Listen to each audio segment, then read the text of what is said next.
7 number में कह रहा है एक पतंग 3 भिन्न भिन्न शेडों के कागजों से बनी हुई है।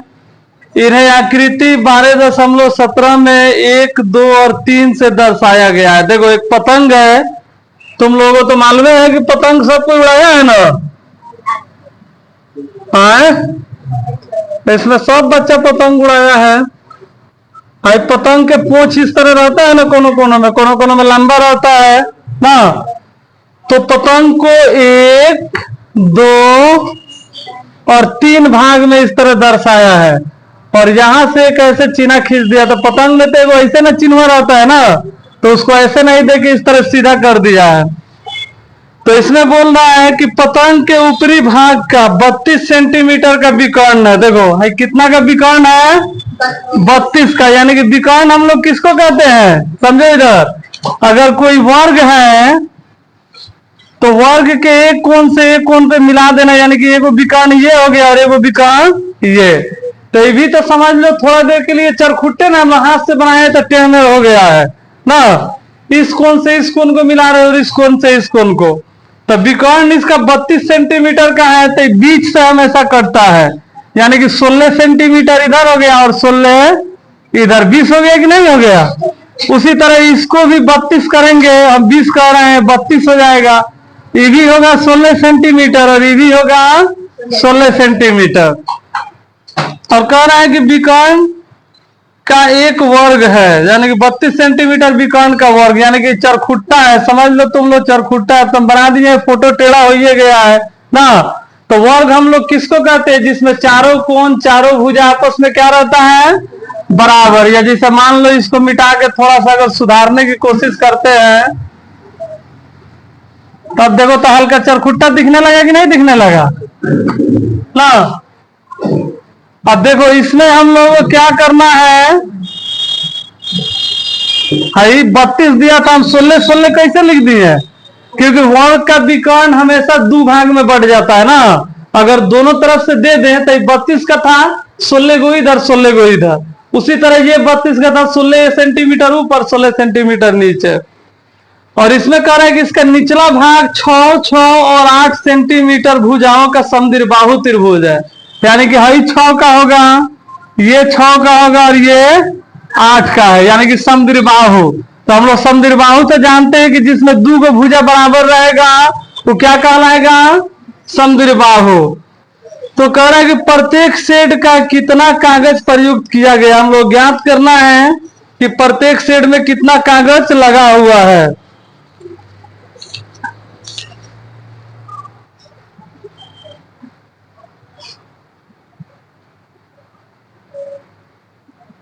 सबका अलग अलग बताना है। देखो सबसे पहले हम लोग भाग 1 में काम करेंगे। किसमें काम करेंगे, हाँ जब हल करेंगे हम लोग लिख देंगे भाग 1। देखो भाग 1 में जो हम लोग काम करेंगे थे कि जिस त्रिभुज में ऊंचाई होगा, क्या होगा, ऊंचाई। तो में पाइथागोरस या हीरोन सूत्र नहीं लगाया जाता है ना। जैसे भाग 1 में ध्यान से देखो, ये इतना ही ना है, ए बी डी। हई जो यहाँ पे आया है 90 डिग्री कोण बना रहे थे, ऊंचाई ना है? तो ऊंचाई के नीचे वाला 16 जुड़ के क्या हो जाएगा, 32 आधार हो जाएगा और ऊंचाई 16 है। तो और आसानी से हम लोग निकाल देंगे। लिखेंगे हम लोग भाग 1 का क्षेत्रफल बराबर 1/2 गुने आधार गुने लंब ना। यानी कि इसमें ऊंचाई दिया ही है तो क्या जरूरत हम लोग उतना लंबा चौड़ा करने के। तो 1/2 आधार इसका कितना हो जाएगा, 32 और लंब हो जाएगा 16। तो 2 8 16, 8 दूनी 16, 8 तिरका 24, 1 25, 256 सेंटीमीटर स्क्वायर।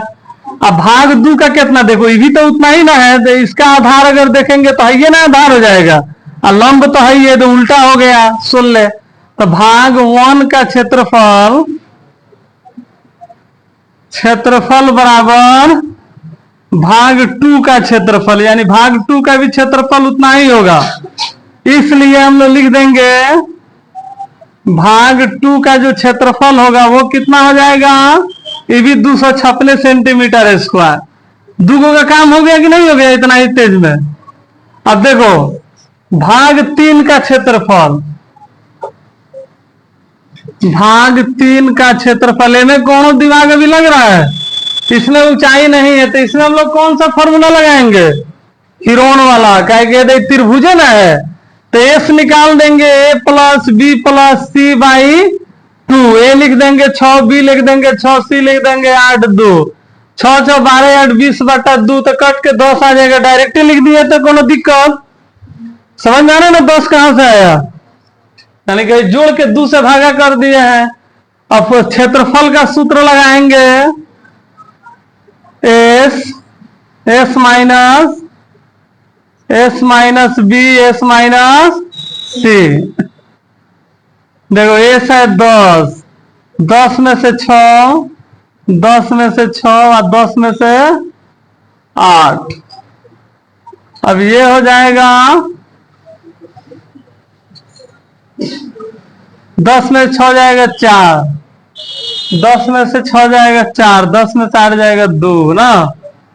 तो यहाँ पे 10 को हम लोग तोड़ सकते हैं, 5 गुने 2।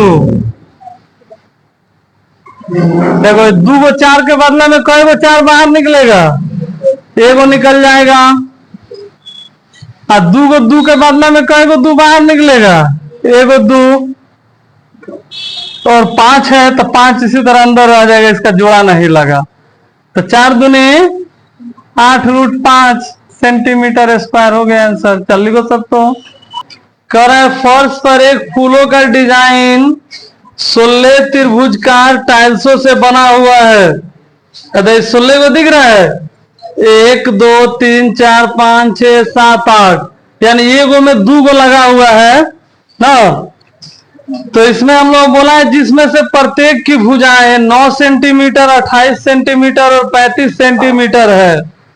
इन टाइलों को 50 पैसे प्रति सेंटीमीटर स्क्वायर की दर से पॉलिश कराने का व्यय ज्ञात करना है। देखो सबसे पहले टाइल का गो है 16 गो, और एगो जो टाइल है इसका इस तरह से नक्शा है, ऐसा ही ना है। इधर से और जोड़ के बना दिया, एगो में 2 गो ना, और गोल घुमावदार है, इस तरह से गोला में है, जिसमें ऐसे करके इस तरह बना दिया है 16 गो, 16 तरफ से इधर चारों ओर से ना। तो हम लोग 16 गो बनाने की जरूरत थोड़े ना है, एगो बना के एगो का निकाल के 16 से गुना कर देंगे तो 16 गो का हो जाएगा कि नहीं हो जाएगा, सब एक बराबर है। तो देखो यहाँ पे इसको बोला है कि 9 28 और 35 का है, ये है 35 सेंटीमीटर, ये है 9 सेंटीमीटर और ये है 28 सेंटीमीटर। देखो तो ये किस तरह से दिख रहा है, त्रिभुजे खाली ना दिख रहा है। तो इसका अगर क्षेत्रफल निकालना होगा तो हम लोग क्या करेंगे, a plus B plus C by 2 करेंगे। देखो a है हम लोग का मान लो 28, b है 35, c है 9। इसमें किसी को भी हम लोग a मान सकते हैं, किसी को भी b मान सकते हैं और किसी को भी c मान सकते हैं, वो तुम लोग ऊपर है। अब क्या करेंगे, तीनों को जोड़ेंगे तो 9 5 14, 14 8 22, हासिल हो गया 2, 3 2 5 2 7 बटा 2, इकट्ठ क्या गया कितना 36 सेंटीमीटर। अब क्या करेंगे, इसका हम लोग क्षेत्रफल निकालेंगे, यानी कि एक टाइल का क्षेत्रफल,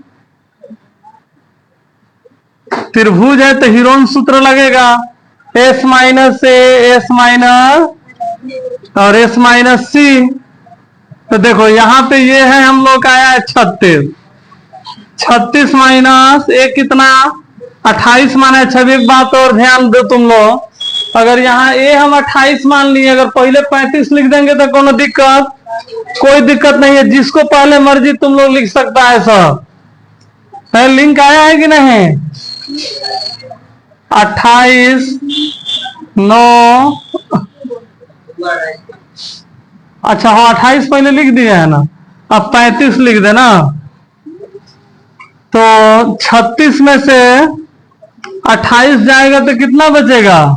8 बच जाएगा ना। और 36 में से 35 जाएगा तो कितना बच जाएगा? 1 बच जाएगा। और 36 में से 9 जाएगा तो 7, 27 बच जाएगा ना। अब देखो इसको हम तोड़ देते हैं इस तरह। 36 है तो 36 का तो वर्गमूल निकल जाएगा 6। 8 है तो 2 दूनी 4, 4 दूनी 8। ये पूरा पूरी नहीं निकलेगा। 3 3 का 27 पॉइंट में आएगा ना। तो हम लोग क्या करते हैं, इसको गुणे कर देते हैं। 36 में 8 से गुणा करेंगे तो कितना आ जाएगा? 8 6 का 48 हासिल हो गया 4। 8 3 का 24 और 4 तर ना। अच्छा देखते हैं इसका वर्गमूल आता है कि नहीं आता है।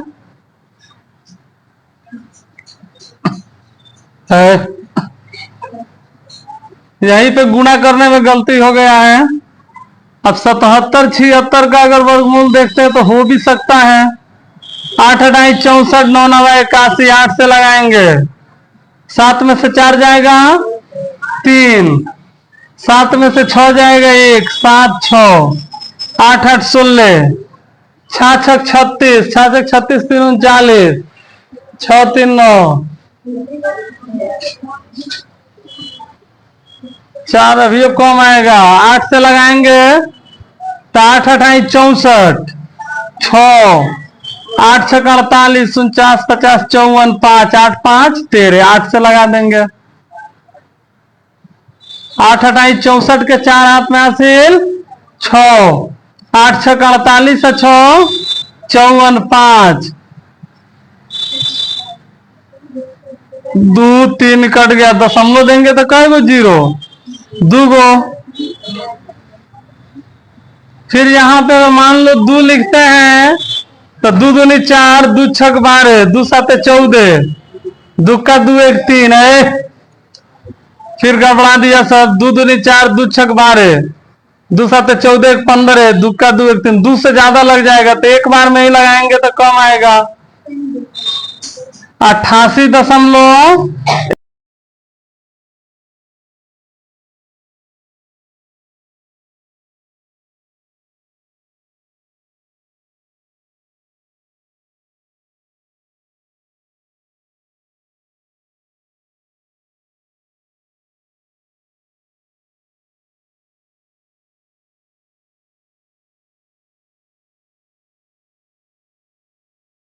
आठ एक 9, 8 2 10, 8 5 13।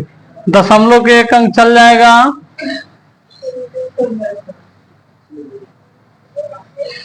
देखो 1 सेंटीमीटर का खर्च है।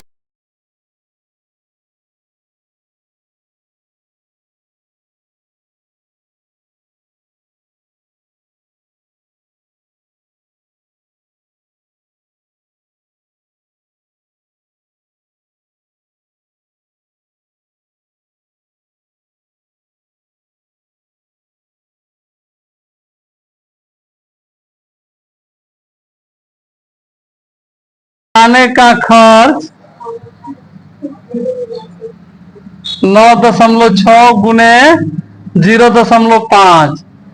अब देखो इसमें कितना से गुणा करेंगे? 0.5 से। 5 6 30 के 0 हाथ में हासिल 3, 5 9 45, 3 48 हासिल हो गया 4, 5 3 15।